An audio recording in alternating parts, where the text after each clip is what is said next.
নমস্কার, আশা করি সবাই ভালো আছেন। দেশ বিদেশের গল্পের আরেকটি ব্লগে আপনাদেরকে স্বাগত জানাই। আমরা আজকে যাব বোর্নমাউথ, সাউথ ইংল্যান্ডের এক বিখ্যাত বিচ সিটি, যেখানেই আছে ওল্ড হ্যারি। চলুন দেখা করে আসি তার সঙ্গে। আর ভিডিওটিকে পুরোপুরি দেখার অনুরোধ রইল। আর অবশ্যই যারা এখনও সাবস্ক্রাইব করেননি চ্যানেলটি, তারা প্লিজ সাবস্ক্রাইব করে নেবেন। সকাল 9:50 আমাদের ট্রেন ছিল, ঘন্টা দেড়েকের মতো পথ। আর যেহেতু ছুটির দিন আর ওয়েদারও ভীষণ ভালো, তাই আজকে ভিড় ছিল ট্রেনে প্রচুর। আমাদের আগে থেকে সিটটা বুক করা ছিল বলে আমরা বসার সিট পেলাম, তা না হলে একটা স্টেশন পেরোতে না পেরোতেই এই ভিড় 3 গুণ হয়ে গেল। বলতে বলতে আমরা এসে পড়েছি বোর্নমাউথ স্টেশনে। দেখুন কত ভিড়, আর সবাই বিচে যাওয়ার তোড়জোড় করে এসেছেন।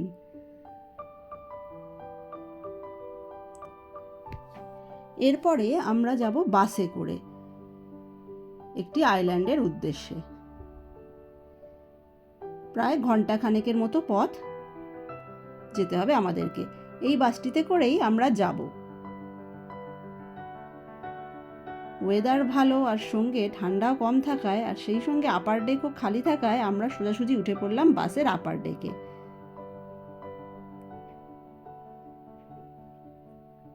এবং ঠিকঠাক একটা সিট নিয়ে বসেও পড়লাম।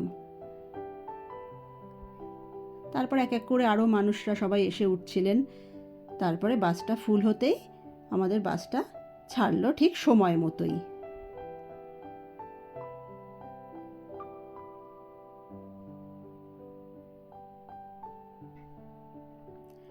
সুন্দর রোদ ঝলমলে আবহাওয়া, চারপাশের পরিবেশটা এতই মনোরম লাগছিল যে মনটা আলাদা খুশিতেই ভরে উঠল। আর বেড়াতে আসলে কার না মন খুশি হয় বলুন। কিন্তু জানেন, এই খুশি বেশিক্ষণ স্থায়ী হলো না। তার কারণ ট্রাফিক জ্যাম। এতটাই জ্যাম ছিল যে মনে হচ্ছিল না আমরা আজকে সঠিক সময়ে আমাদের গন্তব্যে পৌঁছাতে পারবো। কি আর করা যাবে, এই সুন্দর ওয়েদারে আপার ডেকের ওপরে বসে বাইরের এই সুন্দর দৃশ্য দেখতে দেখতে যেতে বেশ ভালোই লাগছিল। তবে উজানের শুধু একটাই প্রশ্ন, কখন যাব আমরা বিচে, কখন নামবো সমুদ্রে। কিন্তু যেহেতু আমরা আগে ওই দ্বীপটাতে যাব, ওটা অনেক দূরের রাস্তা ছিল, তাই জন্য আমরা আর বিচে নামলাম না। ফেরার পথে আমরা অবশ্যই বিচে আসব। উজান তো পারলে এখানেই নেমে পড়ে, কি আর করা যাবে। এতই জ্যাম ছিল, লোকে বাস থেকে নেমে রাস্তা দিয়ে হাঁটতেই শুরু করেছিলেন বিচে যাওয়ার পথে। এই দেখুন একটা জিনিস দেখাই, এখানে সব বাসের সিটের পিছনেই এরকম করে একটা সুইচ থাকে। মানে আপনি যে স্ট্যান্ডে নামতে চান, এই সুইচ টিপলে ড্রাইভার আপনাকে ঠিক সেই জায়গায়, সেই স্ট্যান্ডে নামিয়ে দেবেন। হ্যাঁ, তবে একটা জিনিস সমস্যা আছে, ড্রাইভাররা কিন্তু এখানে চেঁচিয়ে চেঁচিয়ে আপনাকে কোন স্ট্যান্ড আসছে সেটা কিন্তু বলে দেয় না। তাই যারা এখানে নতুন আসেন তাদের জন্য খুবই সমস্যা। একমাত্র ভরসা সেই গুগলই, গুগল ম্যাপ আর কি। বলতে বলতে আমরা অনেকটা রাস্তা চলেও এলাম। দেখুন কত মানুষ এসেছেন আজকে। যেহেতু এখানে এখন সামার ভ্যাকেশন চলছে, তাই সবাই বাচ্চা কাচ্চা নিয়ে পুরো পরিবার সমেত চলে এসেছেন এই সমুদ্রকে উপভোগ করতে। যেহেতু এখানে ম্যাক্সিমাম টাইমটাই শীতকাল থাকে এবং প্রচণ্ড ঠান্ডায় যেহেতু সমুদ্র উপভোগ করা সম্ভব নয়, তাই সবাই বোধহয় আজ বাড়ির বাইরে। রাস্তার ধারে গাড়ির পার্কিং দেখেই বোঝা যাচ্ছে কত মানুষ এসছে। গোটা রাস্তা ভরই এমন সব গাড়ির রাশি দাঁড়িয়ে। এইখানটা এসে আমাদের একটু ওয়েট করতে হলো, কেননা আমাদেরকে পার হতে হবে এই ওয়াটারওয়েটা, এবং যাব আমরা সেই ওই পারের দ্বীপটাতে। আর তার জন্য আমাদের দরকার এই ফেরিটিকে। তো এই ফেরিটা যেটা আসছে, ওখান থেকে সব গাড়িগুলো নেমে এই পারে চলে আসলে তবেই আমরা ওই ফেরিতে উঠতে পারবো এবং তারপরে চলে যাব ওই দিকে। এই দেখুন বলতে বলতে আমাদের গাড়িটা ফেরির ওপরে উঠেও এলো।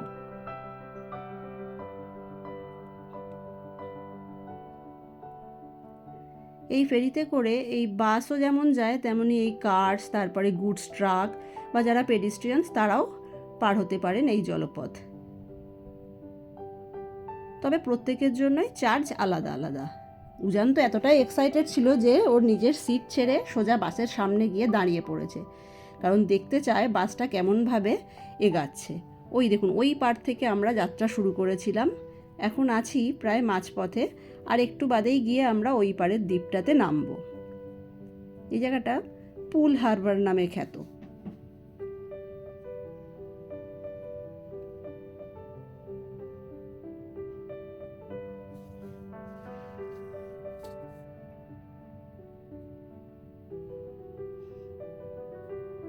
দেখাই যাচ্ছে অনেক মানুষ এখানে বিভিন্ন ওয়াটার রাইডস নিয়ে এনজয় করতে ব্যস্ত। আমাদেরও ইচ্ছা হচ্ছিল, কিন্তু ইচ্ছা থাকলেই তো আর সম্ভব নয়।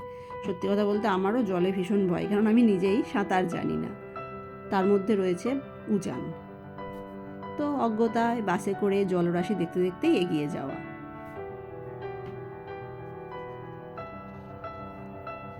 এসেও গিয়েছি প্রায় আমরা। প্রথমে যারা পেডিস্ট্রিয়ান তাদেরকে ছাড়লো ওরা, তারপরে এক এক করে বাস গাড়ি সবাইকে ছাড়লো। কত গাড়ি দাঁড়িয়ে, দেখে বুঝতেই পারছি না যে কত জ্যাম আর কত লোক যে এখানে এসেছে পাগলের মতো। এখানটা একটু লাইন লেগে গিয়েছিল, কেননা এই যে ফেরি করে এলাম, এই ফেরিরই চার্জ দিতে হবে। এই দেখুন এখানে সব গাড়ির চার্জও লেখা ছিল। তো আমরা এখান থেকে আরেকটু রাস্তা গেলেই হচ্ছে আমাদের গন্তব্যস্থান। এতক্ষণ বাদে একটু হাঁপ ছেড়ে বাঁচা গেল, বাসটা নিজের মতন আপন গতিতে চলতে পারলো, জ্যাম নেই বলে। এই তো আমরা এসে গেলাম ওল্ড হ্যারি রক্সে। এখান থেকে আর কোনো যানবাহনে যাওয়া যাবে না, পায়ে হেঁটেই আমাদেরকে যেতে হবে 1 মাইল পথ। ঠিকই ধরেছেন, যে ওল্ড হ্যারির সঙ্গে আমরা আজকে মিট করতে এসেছি সেটা হলো একটি রক্স, কোস্টাল লাইন বরাবর গঠিত হওয়া একটা ক্লিপস বলা যেতে পারে, যেটা জুরাসিক পিরিয়ডে ফাইন চক মানে হোয়াইট চকস দ্বারা স্লেট পাথর আর কাদার মিশ্রণে গঠিত হয়েছিল। এটা সাউথ ইংল্যান্ডের প্রায় কোস্টাল লাইন বরাবর 95 মাইল জুড়ে এরকম রক্স বিস্তৃত, এবং এটা জুরাসিক কোস্ট নামেও খ্যাত। তার কারণ ট্রিয়াসিক যুগে ওই সমস্ত মেরিন যে রেপটাইলস ছিল বড় বড় বা ডাইনোসর, এই সমস্ত জিনিসের নাকি ফসিলস এখানে পাওয়া যায় বলে ভূতত্ত্ববিদরা মনে করেন, এবং তার জন্য এটি ইংল্যান্ডের একমাত্র ন্যাচারাল স্পট যেটা ইউনেস্কোর ওয়ার্ল্ড হেরিটেজের তকমাও পেয়েছে। এই দেখুন কত মানুষ এখানে আবার ক্যাম্পও খাটিয়েছেন। হাঁটতে হাঁটতে আমরা এই উপর থেকে একটা খুব সুন্দর দৃশ্য দেখতে পেলাম। সামনেটা চলুন দেখি। কত মানুষ এই বোটগুলোকে হায়ার করে আজকে হয়তো সারা রাতটা এইখানেই কাটাবেন। খুব সুন্দর লাগছিল।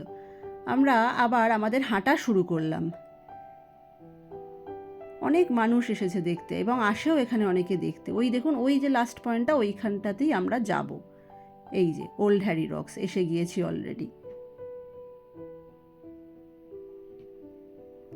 এই ক্লিপসগুলো খুবই আনস্টেবল বলে ওখানে ওয়ার্নিং বোর্ডে লেখা ছিল, তার জন্য ধারে যাওয়া বারণ।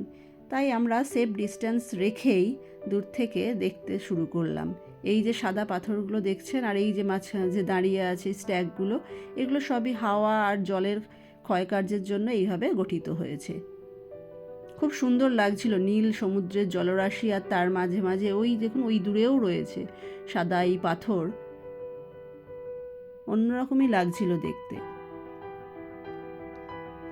তবে জানেন এই পাথরগুলো আস্তে আস্তে ধ্বংসপ্রাপ্ত হচ্ছে প্রাকৃতিক ক্ষয়কার্যের জন্য। এর মাঝে ওল্ড হ্যারিজ ওয়াইফ বলেও একটা স্ট্যাগ ছিল, যেটা আজকে ধ্বংসপ্রাপ্ত।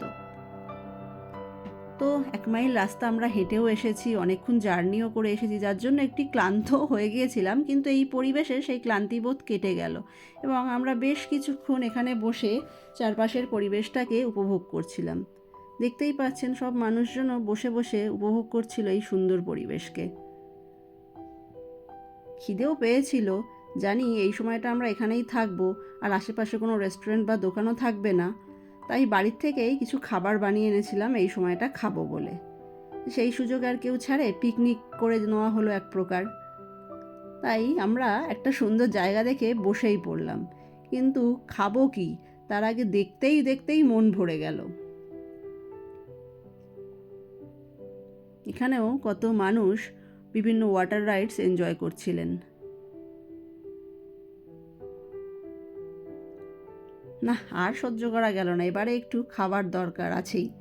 তার জন্য তোড়জোড় করে কটুকাটা খুলে একটু খাওয়া দাওয়া সেরে নিলাম আমরা। আর আবার ছোট্ট একটা ভিডিও আপনাদের সঙ্গে শেয়ার করলাম। তো খেয়ে দিয়ে উজান এখন ফুললি চার্জড, ওই দেখুন উজ্জ্বল সেই দূরটাতে গিয়েছে। ওই জায়গাটা খুব সরু ছিল বলে আমি আর উজানকে নিয়ে যাইনি, কারণ ও যা লাফালাফি করছিল নিয়ে যেতে ভরসা হলো না। তাই যাওয়ার আগে শেষবারের মতো জায়গাটাকে আরও প্রাণ ভরে দেখে নিচ্ছিলাম আর করছিলাম ক্যামেরাবন্দি আপনাদের জন্য।